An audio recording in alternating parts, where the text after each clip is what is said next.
Welcome to Samba Samba. Enjoy the video. You begin by confirming eligibility. Check degrees against CPA Australia prerequisites and list any missing subjects. Once done, create your My CPA account and upload official transcripts. Make sure they match institution formatting. You should also verify the English requirement and have identification ready, plus exact employment start and end dates.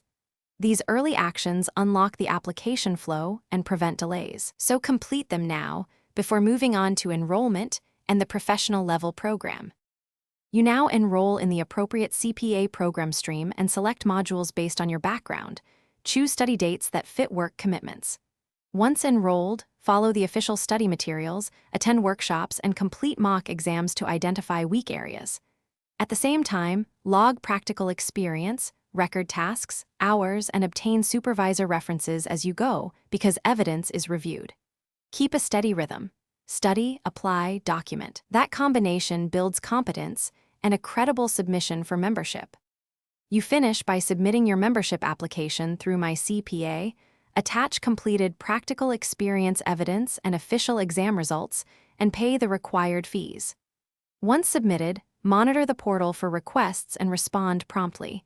Delays often come from missing documents, so double-check uploads. If your application stalls, contact CPA Australia support with reference numbers and a clear list of missing items. That single troubleshooting step resolves most issues quickly and gets you the final out. Thanks for watching. Consider subscribing if we helped you.